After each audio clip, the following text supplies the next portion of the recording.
Hello everyone, welcome to Probability and Statistics for Data Science. Today we're going to discuss a very important topic. When can we interpret correlation in terms of causal effects? I'm sure you must have heard the mantra correlation does not imply causation, and that is indeed true. In general, if we see that two quantities are correlated, that does not necessarily imply a causal relationship between them because confounding variables can induce spurious correlations between two quantities that actually are not causally related. We will also see that when we are able to randomize our measurements, in some cases correlation can imply causation. Let's get to it. In general, correlation usually does not imply causation, and this is very important because when we observe correlation in data, there's this strong temptation to imply that there is a causal relationship behind it. So here I'm showing you a data set where we have the monthly unemployment in Spain in millions and the associated temperature for that same month in Fahrenheit. So what we see here is that the correlation coefficient is negative, minus 0.21. This means on average that when the temperature is higher, the unemployment is lower. Okay, that's what it means on average. However, does that mean that if suddenly we increase the temperature in Spain, the unemployment would decrease? Unemployment is a huge problem in Spain, so you can almost see politicians saying like, well, yeah, okay, don't worry. There's climate change, so, temperatures are going to start rising, so then the unemployment will go down. So, just wait. Of course, that makes absolutely no sense. If the temperatures were to rise by a couple of degrees in Spain, that I'm willing to bet would not decrease unemployment. Here, there is no causal relationship. By the way, if you're wondering why on earth I'm using Fahrenheit instead of Celsius for the temperature in Spain, the reason is that I couldn't find a data set of monthly temperatures from Spain that was public and freely available. So I had to use one from a military base in the south of Spain, which is American. So, the temperatures were in Fahrenheit and I got lazy to convert them, in case you're wondering. Okay, but back to our question. The key question is, when does a treatment, in this case, the temperature in Spain, cause a certain outcome? So here we're using outcome in terms of causal inference as the variable of interest. It's not outcome like when we define probability spaces. Okay, just to make that clear. In our case, our outcome of interest is unemployment. Okay, does a change in temperature actually cause a change in unemployment? In order to define this question rigorously, we're going to define the potential outcome associated to a treatment, which is a variable that represents the outcome for different possible values of the treatment. Okay? So in general, we're going to observe just one of the potential outcomes associated to the treatment that actually happened. In our case, for a certain month, we only observe the potential outcome associated to unemployment for the value of temperature that actually happened. But in order to explore this causal question, we're also defining the unemployments for all the other temperatures. So if the temperature had been 10 degrees higher, 10 degrees lower, what would have been the unemployment? That is given by the potential outcome. Of course, the problem is that we don't observe those values, which is what makes causal inference extremely difficult. Those values that we're interested in and we don't observe are called counterfactuals. So I want to make this super clear. Here we have a certain measurement. So for example, it could be here the potential outcome could represent unemployment, and we see it for a certain temperature.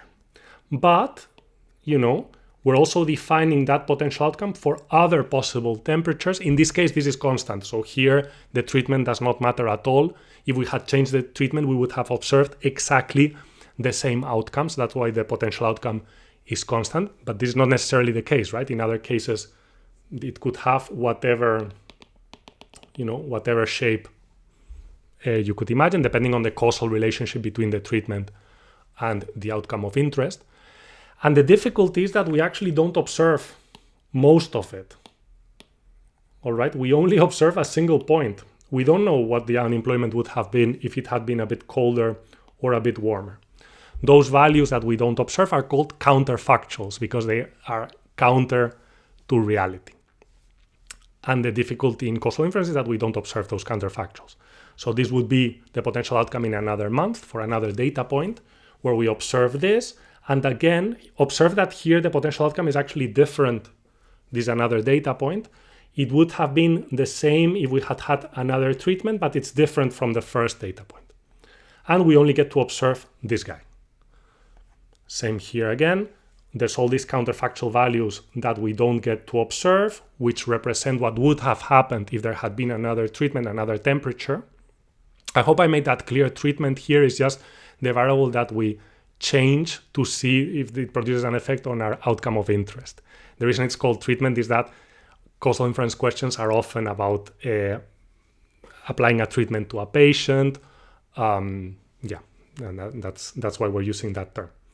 Okay, so hopefully it's clear that we have an observed outcome and then we have other potential outcomes that are not observed that we call counterfactuals. But the data we need to work with is the actual data that we observe. And here we're already seeing that in this particular example, even though all the potential outcomes were constant, the data seems to show some correlation. We'll get back to this point. Okay, so we're going to focus on linear causal effects. What is a causal linear effect? Well, when the mean of the potential outcome is proportional to the treatment. Okay, so with some constant beta. So here the constant beta captures the constant of proportionality between the value of the treatment and the mean of the outcome. In our case, if beta was equal to, let's say, 1, to make things simple, that would mean that if we increase the temperature by 1 degree, then unemployment increases by 1 million. If it was equal to -1, and remember that we observed that the correlation is negative, then increasing the temperature by 1 degree would decrease unemployment by 1 million. And now the key question is, can we estimate linear causal effects from data? And a possible idea is to use the covariance between the observed outcome and the treatment t. So when we compute the covariance, we're essentially, if you remember, capturing the linear relationship between y and t. So it just stands to reason that you could use this to estimate the linear causal effect.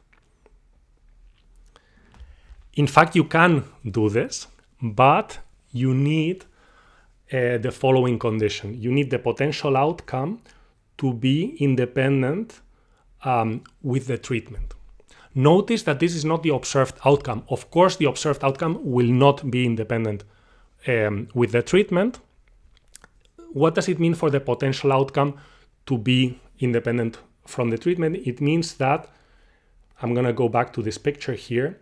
It means that the point that you actually select on this line does not depend on the level of the line. Is that the case for our example? Not really, right? In our example, it seems that we're more prone of selecting points here if the level of the line is higher, and we're more prone to see points here if the level of the line is lower, which causes this spurious pattern. In order to avoid this, we impose that the potential outcome needs to be independent with the treatment. Again, this really does not mean that the observed outcome is independent from the treatment. There is still a connection through t. Okay, this does not mean that the potential outcome does not depend on t. It definitely depends on t. Okay, it's more that the selection of the treatment does not depend on the potential outcome. That is a very subtle idea. It's maybe the most important idea in causal inference. Hopefully that was reasonably clear. Okay, so now we're going to prove that actually things work out as long as we have this independence assumption. To make things simple, we're going to assume that the treatment is centered and standardized or normalized so that its variance is equal to 1 and its mean is equal to 0. So now we compute the covariance between the observed outcome, which is equal to the mean of the product because this guy has 0 mean.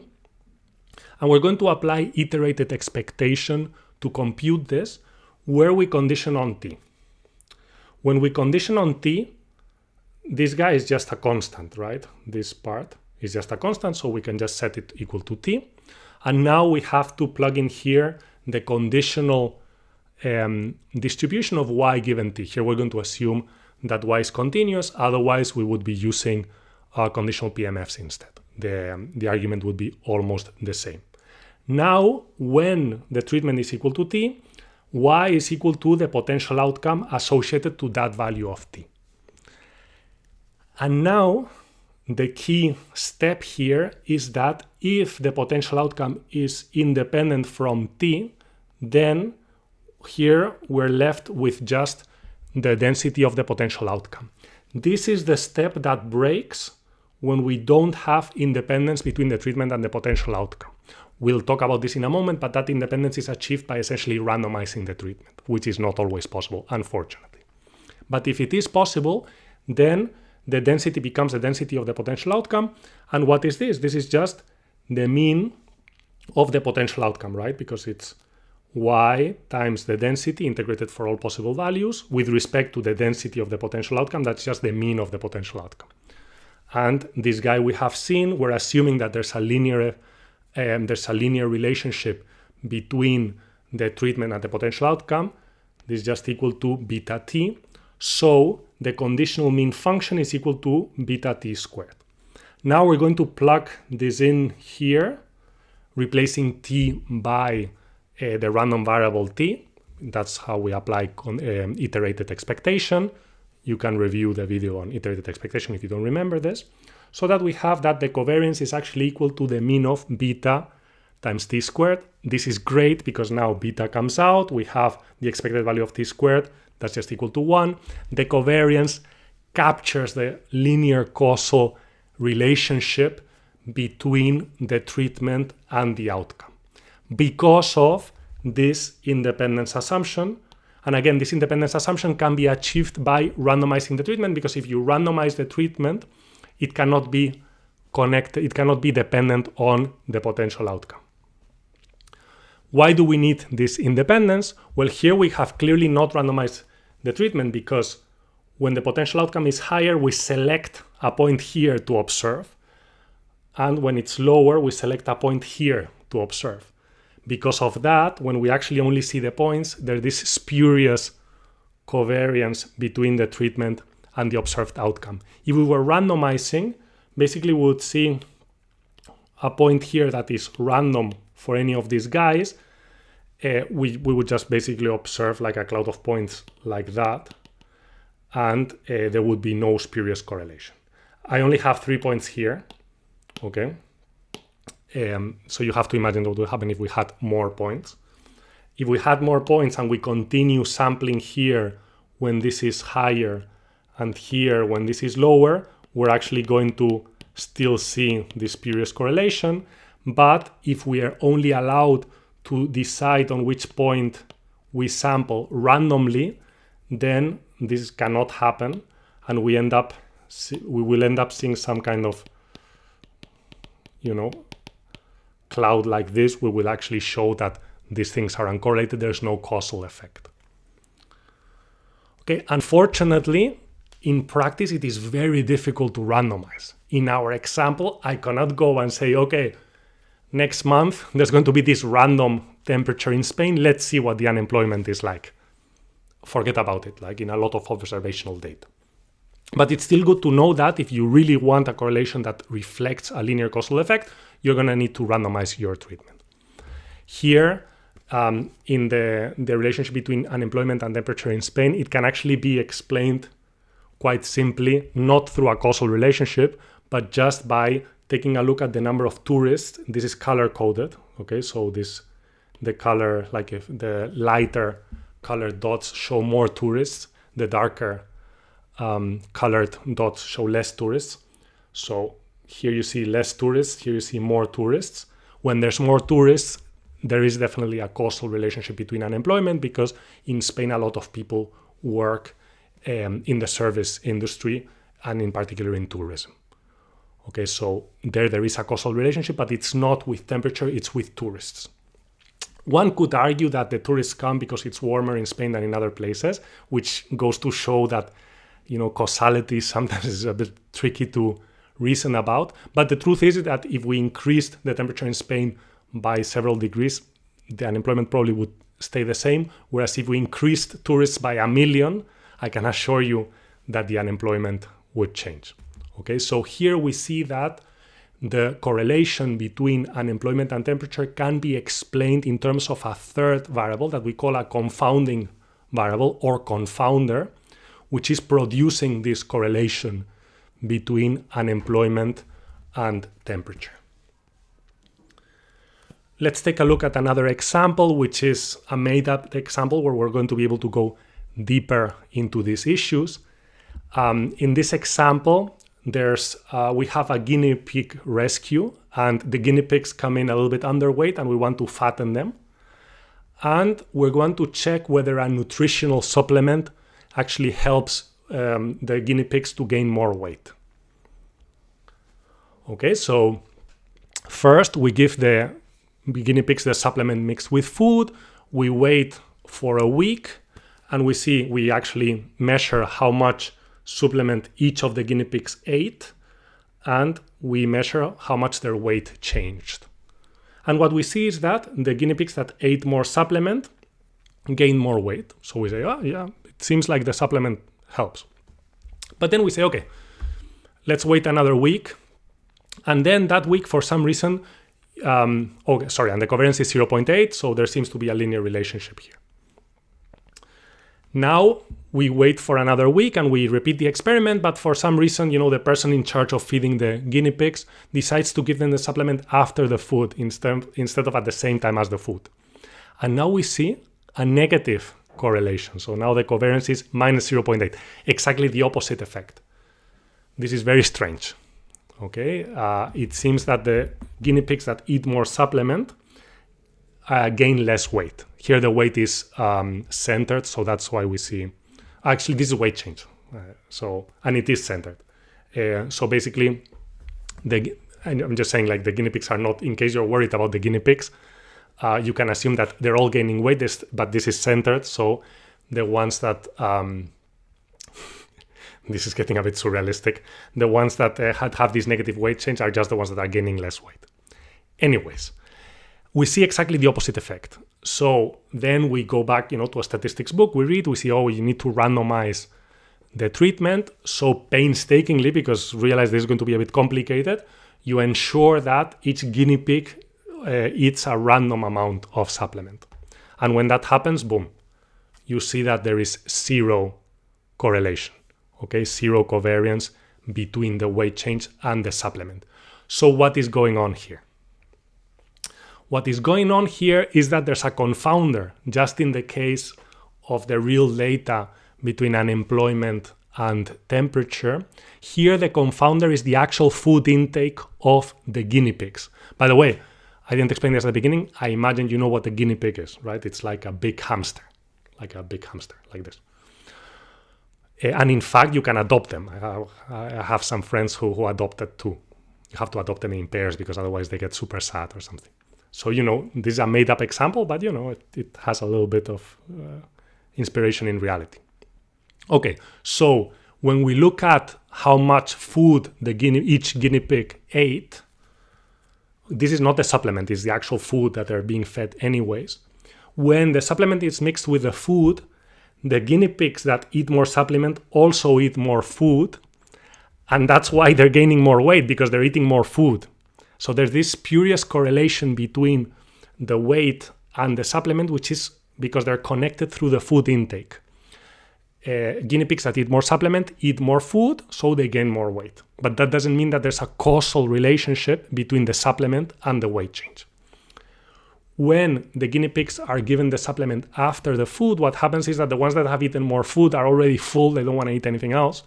So the ones that are eating more supplement eat less food.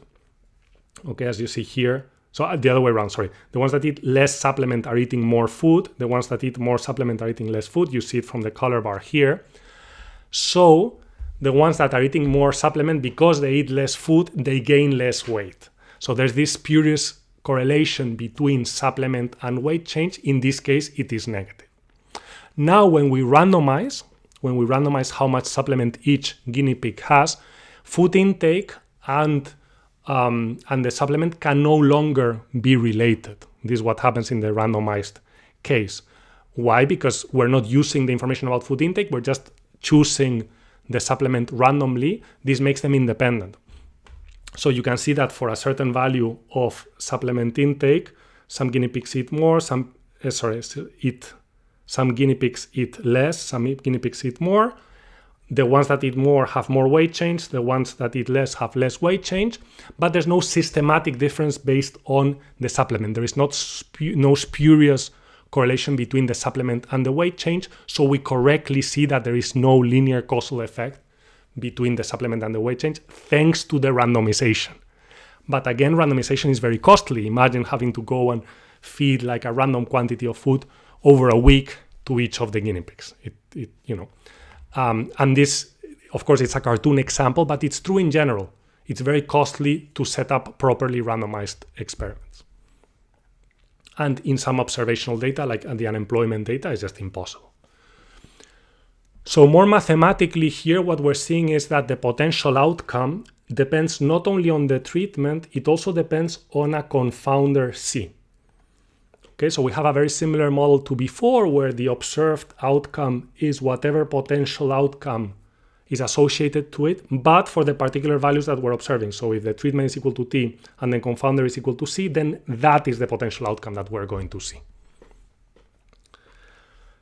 Imagine that there's this linear relationship between the treatment and the potential outcome, where the mean of the potential outcome is proportional to the treatment, but it's also, there's this other term where it also depends on the confounder, also linearly. Okay, so it's also proportional to the confounder. What happens in this case if we attempt to estimate this linear effect by computing the covariance between T and Y, ignoring the confounder, maybe because we don't even know about it? Which is, it can easily be the case. You don't know that there's another factor that influences both things and so on. Let's study this mathematically. We're going to assume that T and C are standardized just to make things easy. And we're going to assume that there are no additional confounders. So the potential outcome is independent from the vector TC. Okay? So T and C still can be related, but there are no additional confounders. The potential outcome is independent from the random vector TC. Hopefully that makes sense. And this is a key because otherwise there could be other confounders distorting the covariance beyond C. Okay, so we have the covariance between Y and T. This is the by iterated expectation, we can condition on TC. Okay, and here we have the conditional mean of YT, which we're interested in, conditioned on TC. In order to compute it, well, we apply the definition. We have the conditional PDF because we're assuming that these quantities are continuous. If they were discrete, we would use the conditional PMF of Y given TC. Here T is just a constant because we're assuming that, we're conditioning on we're conditioning on T and C. In particular, we're conditioning on T, so T is a constant. Okay, so what is Y equal to when the treatment is equal to this constant and the confounder is equal to that constant? Is just equal to the potential outcome associated to the potential outcome associated to the outcome of interest. Now is when we apply our independence assumption, where we say there's no additional confounders. So this conditional density is actually equal to the density of the potential outcome for T and C. Okay. Now, when we take this expectation, this is just the mean of the potential outcome. We have said that the mean of the potential outcome is beta times T plus gamma times C. So this conditional mean function of YT is equal to beta T squared plus gamma CT. So we're going to take this and plug it back into the mean. And what we observe is that now we have the mean of beta t squared plus gamma times tc. What is the mean of this? Well, these guys are standardized, so the mean square is equal to 1, and this is just the correlation coefficient between t and c.